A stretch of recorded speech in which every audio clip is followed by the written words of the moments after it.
Hello, everybody. I'm Amy Rutledge. It is the #1 cause of death among American teens. We're talking about vehicle crashes. Each day, another teen receives a driver's license and begins that journey towards freedom and adulthood. But for far too many, that journey ends abruptly in death. On average, more than 5,000 teens die each year in vehicle crashes. In Chicagoland, the number reaches nearly 60 a year. So what can we do to solve this problem? There are several obstacles that affect the dynamic of teens behind the wheel, from iPods and friends to drinking and peer pressure. The Chicago Tribune this year is set out to explore the causes and costs of teen crashes, chronicling those who have died and their missions their loved ones take on in their absence. One of those missions brought hope and optimism out of a tragic crash which changed a small Illinois town forever. Here is CLTV's Bob Aria. January 17th, 2003 was a perfect winter day in and around the small central Illinois town of Gibson City. Bonnie ARENDS recalls the clear skies and perfect driving conditions as she was saying goodbye to her sons Greg and Steve. The two high school seniors were leaving the family farm on their way to school-related work. They were running a little late that morning. Both were buckled in. Greg was the driver. 10 minutes after they left, Bonnie and her husband heard sirens. A sick feeling set in. Not long after, a knock at the door. The sheriff did come and tell us that we need to get to the hospital immediately. And that was all we were told. The couple held hands for a moment and said prayers before leaving the farm. Got in the car, went toward the hospital, and we had to pass the accident scene. And the car was wrapped around the pole. As they drove past the wreckage, Bonnie was convinced that both of her sons were dead. So we went to the hospital and were informed when we got there that Greg had already passed away. And they were working on Steve. As they worked to save Steve, Bonnie and her husband managed to learn a little more about what had happened. All we know is Greg was going at a high rate of speed and got off the edge of the road, and when he attempted to correct back and right the vehicle, it went into a sideways skid and hit the pole. The speed killed Greg. The seatbelt saved Steve's life, but it was the beginning of a long and painful road back. He suffered a broken femur and brain damage. When the crash happened, Steve was in a coma for over a month that he wasn't responsive at all. And then for the next 3 months after that, he was a patient at RIC, Rehabilitation Institute of Chicago.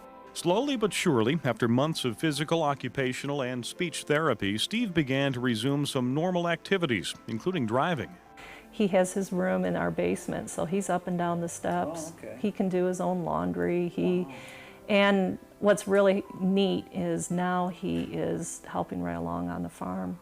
This story might have faded, as many do, into another tragic teen car crash, a family's personal tragedy, and Steve's triumph against the odds. Instead, this story would prove to be the springboard to one of the nation's most successful teen crash prevention programs, thanks to a community, a high school, and a driver's ed teacher tired of tragic endings. This has been the million-dollar answer that I've been looking for. As a driver's ed teacher, this is my 22nd year, and I've been looking, well, I was looking for 21 years to try to find that secret magic answer to change kids' teen driving attitudes, and I found it.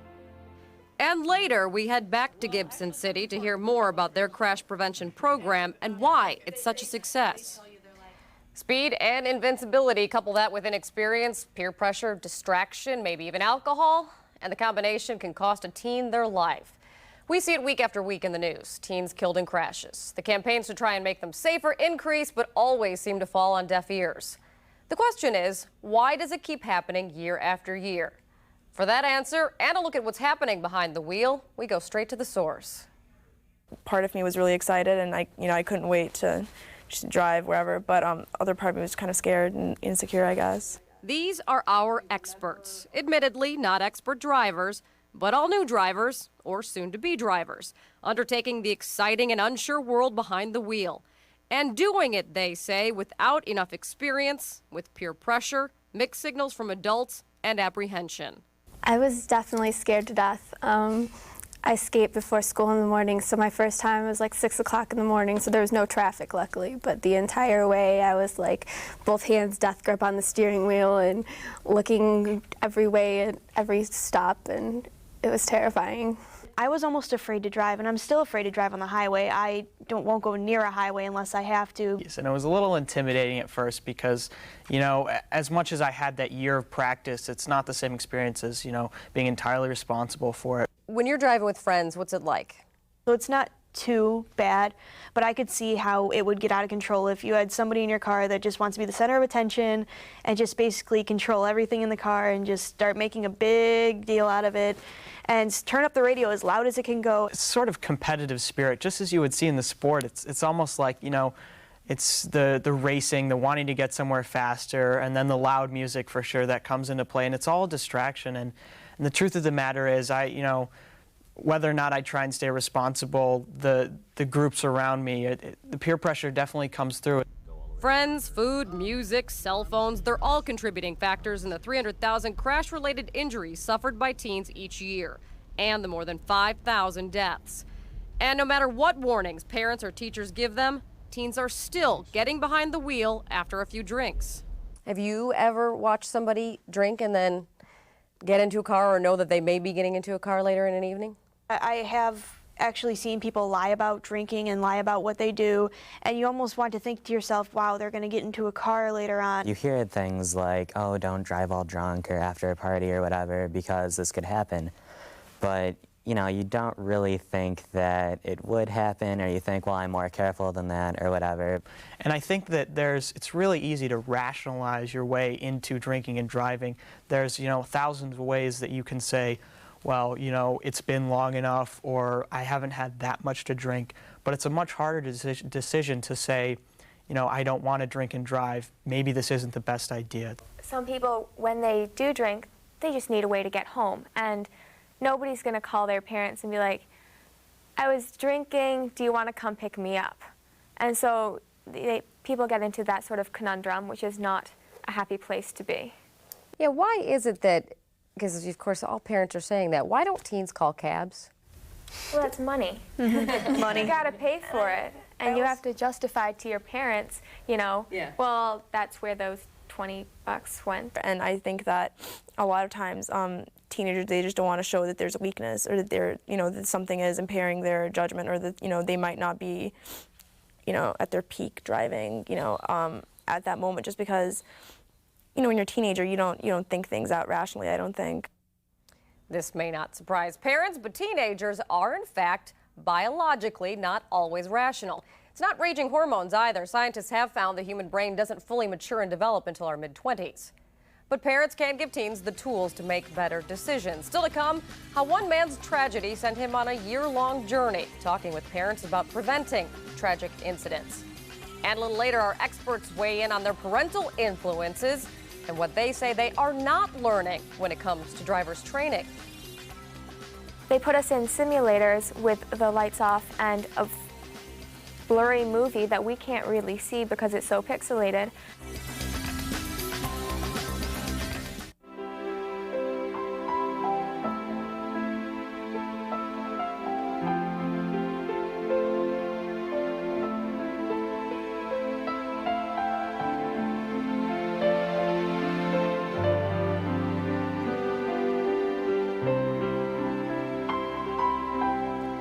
According to the Allstate Foundation Teen Driving Program, teenage drivers account for only about 6% of the total drivers in the U.S., but for 14% of all drivers involved in fatal crashes. So why are teens so accident-prone? And are parents and educators doing enough? One father tried to get a better understanding of those questions. Here again is Bob Aria. Two teen licensed drivers in the house. As most parents are, Tim Smith was both excited and concerned for his teenage daughter as she began working towards her driver's license. But it was the concern that became overriding when Tim heard about 3 separate accidents in a very short span of time that killed 5 teens, all occurring not far from his home. When I began talking to friends and neighbors about those accidents, I was stunned to learn that virtually every family had a teenager who within the first year of driving had gotten into a car crash. So it really got to the top of my mind. How can I help my daughter not become a statistic? That question sent Tim on a year-long search for answers. He quickly realized there was not a lot out there to really help parents, at least not all in one place. So he decided to bring it together. The result? Crash Proof Your Kids, a book that talks with parents about why teens are so crash-prone and provides steps to prevent damage and death. Tim says the first step is understanding what's at the root of the problem. If you ask most parents today, I think they'd probably say that alcohol would be the biggest factor in teen car crashes. But actually, it's driver error. Driver error accounts for 80 to 90% of all teen car crashes. Inexperience, speeding, distractions, and tailgating top the list when it comes to those errors. Research showing there are 3 defined driving situations that exploit those errors, often with deadly results. Improper braking in the middle of curves, overcorrections when they have a wheel off the road that leads to rollovers, improper turns across traffic. Tim says parents assume that teens are getting most of what they need in terms of preparation from driver's education. That's a fatal mistake. In fact, while driver's ed does bring teens up to state standards to pass a driving test, it does not go nearly far enough. Professional driving instructors estimate it takes 30 to 50 hours of behind-the-wheel training just to function well in basic traffic situations. But in virtually every state, including Illinois, we give our kids 3 to 6 hours of behind-the-wheel training. So it's simply not enough to make them safe, smart drivers. Which means the responsibility falls squarely on the shoulders of parents. Tim recommends parents spend anywhere from 50 to 100 hours with their teens in the car over the first 6 months. The goal is to keep kids focused and grow their confidence. The task for parents is to remove distractions, start in less stressful situations, and gradually build to more complex, more stressful, more distracting situations as they get competence and comfort. And remember, teens take a lot of cues from you. In fact, your kids have been watching you drive for years, and odds are they've also been watching you do many of the things you don't want them to be doing. They watch us drive and multitask and assume that's normal. I mean, we drive, we deal with the radio, we have a conversation, we juggle a cappuccino, and they look at that and figure, well, that's the way it is. Well, we've had 20 or 30 years of experience. Tim says you should stop doing anything in the car that you don't want your teen doing. That includes talking on the cell phone. It's actually more dangerous than you might know. Using a cell phone while driving is the equivalent on mental focus of a 0.08 blood alcohol level. So if you let your kids make or take a cell phone call, you might as well give them 3 beers. That's the impact. And for the first 6 months or so, limit who and how many people they have in the car. For every teen passenger you add to a car driven by a teen, you increase the crash risk by 50%. So you pop 2 girlfriends in the back seat, you've doubled the crash risk. You put 4 kids with them, you've quadrupled the crash risk. Finally, Tim recommends that you and your teen driver develop a crash-proof contract together, one that clearly outlines expectations about when and how the car will be used. It should also contain penalties for tickets, drinking, cell phone use, or other agreed-upon no-nos.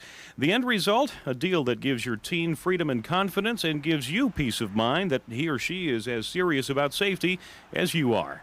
Bob Aria, CLTV News. Those may be the agreements you and your teen driver decide on once they have license in hand. But what technical driving skills are they bringing to that negotiating table? They basically give you a grade on sitting in a box in a virtual reality game.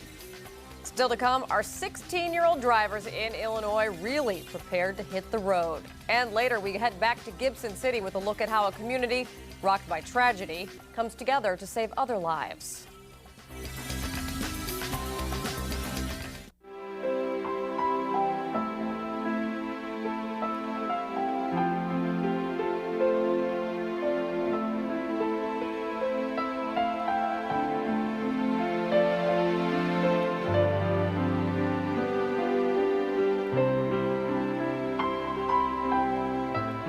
So how do we make teens safer drivers? Secretary of State Jesse White hopes the answer is in tougher teen driving laws, specifically expanded night driving restrictions and extending the length of time a teen must drive with a learner's permit.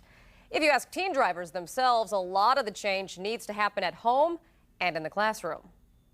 They put us in simulators with the lights off and a blurry movie that we can't really see because it's so pixelated, and it's an hour. And people end up falling asleep.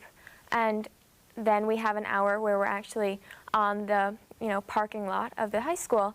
And it's when you're in the car with your peer and you see them driving with both feet that you realize the simulations aren't actually doing their job. Natalia is the lone student on our panel currently taking driver's ed, but she is not the only one who questions its effectiveness. The simulators definitely do not help. You have simulators broken, you have some that just don't work at all, and they basically give you a grade on sitting in a box in a virtual reality game.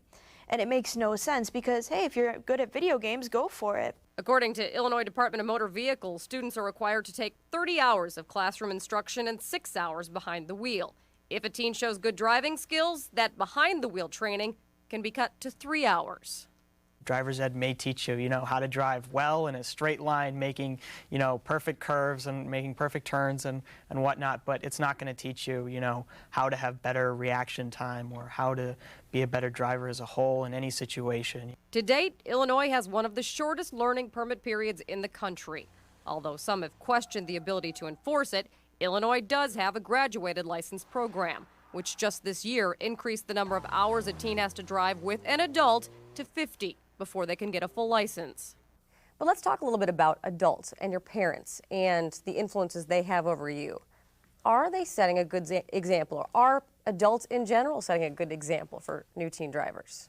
I think that while,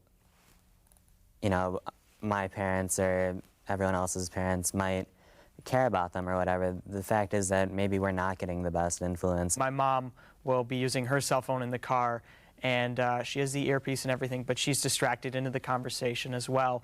And, I sort of feel like, well, I should have that same right. But, the truth is I'm not as experienced of a driver.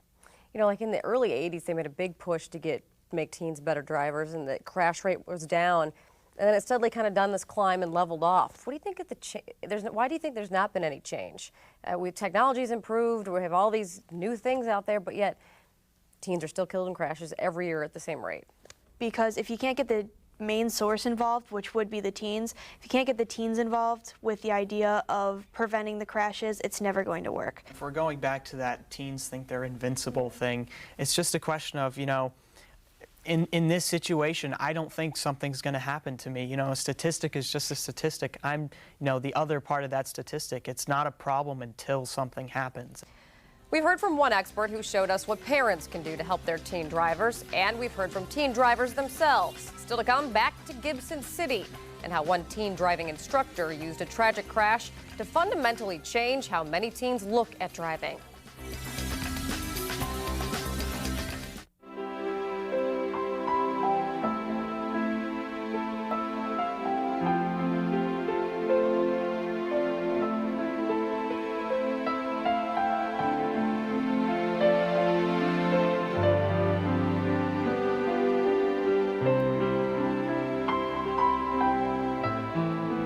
And now on to our final question. How can parents, teens, schools, and community leaders put all these ideas about prevention into action? For the answer, we are going back to Gibson City, where not only teachers, but students have taken the reins to keep their peers safer behind the wheel. Once again, here is Bob Aria. Yeah, we saved 6 lives. We're saved from it. For more than 2 decades, Judy Weber-Jones has been teaching teens how to drive. She's also been searching for some way to make them care as much about their safety on the road as she does. A few years ago, she started Project Ignition here at Gibson City Melvin Sibley High School. The program relies on positive peer pressure, teens reminding each other to think before they turn the key. And that's the way it's so effective, is because it's teens telling other teens what to do to buckle up and stay safe. Judy knew she needed something that would connect the students with the message in a way they would never forget. A powerful story that hammered home the points. The story would turn out to be one that couldn't have hit closer to home. Greg and Steve ARENDS were students here. In January of 2003, Greg was killed and Steve critically injured when their speeding car hit a pole. Judy approached their mother Bonnie for permission to center the program around that tragedy. I feel it just would have been another project if we didn't have that, because the students have to have some type of emotional tie, or it'll just be like any other project that they have. And if you pull at the heartstrings, and that's what we tried to do, it will make a difference. It worked. Bonnie and son Steve joined the program and told their story to students here at an assembly. It was one of the hardest things they ever did, but the message was clear. it can happen to you. You know, no matter what, no matter if you think you're a wonderful driver, no matter if the road conditions are perfect, it can happen. That first assembly when we actually had Bonnie ARENDS and Steve ARENDS that talked, you could hear a pin drop. And I think that got him in from the very get-go as far as realizing that, hey, it happens right here in our own hometown and that it could happen to any one of us. It did more than grab their hearts. It fundamentally changed the way many of these teens looked at driving. I think the ARENDS accident played a big part, just seeing that, you know, they were good drivers for the most part. He sped once and that's what happens. The whole town was devastated. Everyone was, it was so sad. And after that happened, it just made me think, why risk it? Like, he lost his life and everyone knew him in this town and he was going to graduate from here, and it really hurt the community. The story inspired these teens to work even harder to spread the word, telling each other to buckle up, and it worked. Last year, seatbelt usage here jumped nearly 20% to 85% compliance. That is head and shoulders above the national average. They also talk about not drinking and driving the speed limit, and staying focused behind the wheel. The program has received a host of awards and national recognition for making a difference. And with the help of the state, the program is spreading. If it was implemented in every school in Illinois, we think we could save a lot of teenage lives, and I think we could help eliminate the #1 killer of teens. As we mentioned at the top of the show, the Chicago Tribune in 2006 has been exploring the causes and the terrible costs of teen crashes. We want to thank their reporters and their editors for their contributions to this special, including a town hall meeting held right in the middle of October, which brought high school journalists and experts together to examine the deadly issue and explore possible solutions. Some of those teens took part in our panel discussion. To read more on the Tribune's work, including stories about teens who have lost their lives in Chicagoland in 2006, go to chicagotribune.com/teendrivers. Once again, thanks for joining us, everyone. I'm Amy Rutledge. The news continues in a moment. Around Chicago, around the clock.